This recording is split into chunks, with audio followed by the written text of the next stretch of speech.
l'AE, du Pas-de-Calais, l'information, des associations. Bonjour tout le monde, bienvenue à notre deuxième émission sur la vie associative. Au programme aujourd'hui, comment maintenir le lien avec les bénévoles. En cette période de confinement, nous retrouvons à nouveau Christophe qui va tenter de nous éclairer à ce sujet. Bonjour Christophe. Bonjour Nicolas, merci à toi, bonjour à toutes et à tous et bienvenue parmi nous. Comme vous pouvez tout d'abord le constater, Nicolas et moi-même travaillons déjà à distance pour réaliser ces petites vidéos, ce qui démontre bien que maintenir le lien avec les bénévoles est toujours d'actualité et que les possibilités sont multiples. De nombreux outils numériques sont à notre disposition en cette période de confinement. N'oubliez pas que toutefois que le téléphone, les mails et les SMS restent les moyens de communication les plus pratiques et les plus accessibles. Alors peux-tu nous donner un exemple d'outils numériques simples à utiliser ?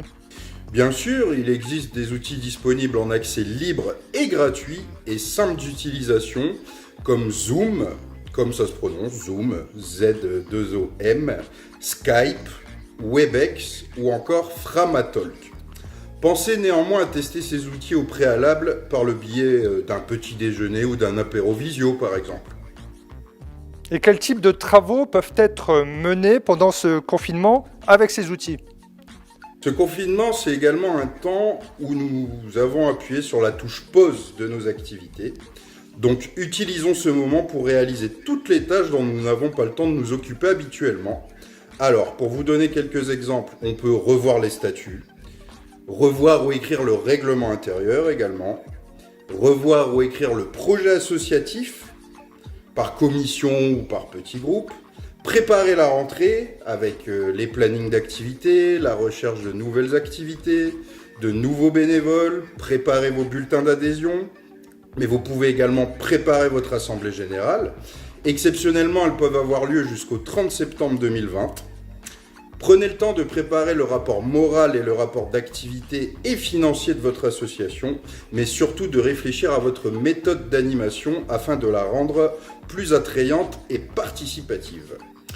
On peut également maintenir le lien avec nos adhérents en envoyant des activités par mail ou sur les réseaux sociaux, tout simplement. Organiser des séances vidéo comme on est en train de le faire actuellement pour des activités sportives, des discussions. Le numérique est très plébiscité et les réseaux sociaux sont consultés régulièrement, alors profitez-en.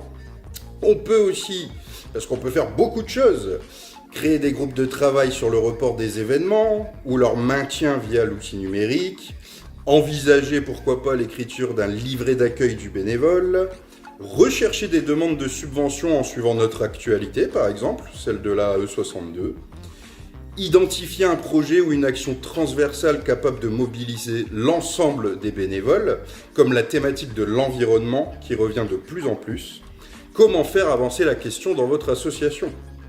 Vous pouvez en profiter également pour valoriser les compétences de chacun. Une association toute neuve ouvrira ses portes avec des bénévoles reposés et prêts à monter de nouveaux projets. Alors, comment peut-on apporter cette aide concrètement pour les bénévoles ? Plusieurs actions sont possibles.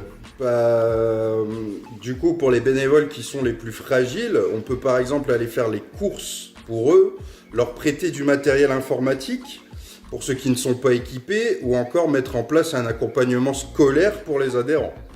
Vous pouvez également adapter votre projet associatif afin de mettre en place des actions solidaires qui permettront de maintenir une activité, mais également de rendre service aux plus fragiles. Voici quelques exemples. Prendre contact avec les EHPAD, les hôpitaux, afin de connaître les besoins.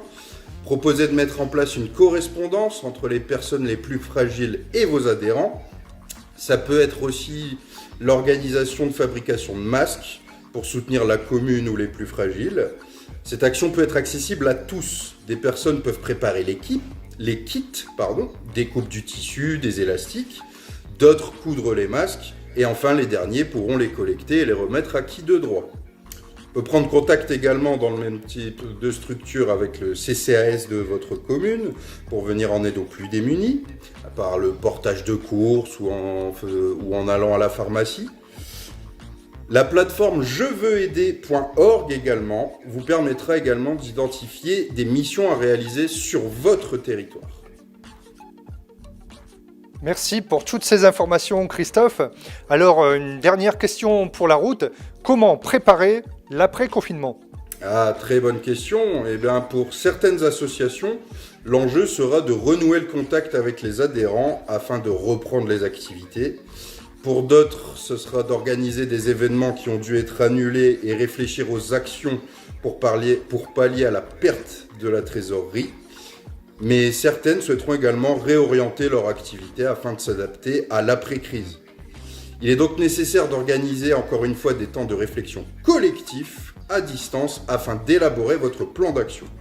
Il faudra également bien sûr réfléchir aux gestes barrières à mettre en place et à l'adaptation de vos différentes activités, mais aussi aux missions que les personnes les plus fragiles pourront réaliser chez elles. Ne les laissez pas de côté et réfléchissez à leur position dès maintenant. N'hésitez pas à prendre contact avec les services de votre commune, encore une fois, à l'aube de la période de déconfinement afin de connaître l'avis et les consignes de la commune. Pour finir, faites-nous part de vos initiatives sur notre page Facebook AAE du Pas-de-Calais. Celles-ci pourront aider d'autres bénévoles. Ensemble, nous sortirons plus forts de cette période. Voilà Nicolas, c'était Christophe en direct de Lens pour AAE Info. D'ailleurs, j'ai l'immense plaisir de vous annoncer, chers internautes, que le Racing Club de Lens monte en Ligue 1. Merci Christophe pour toutes ces informations.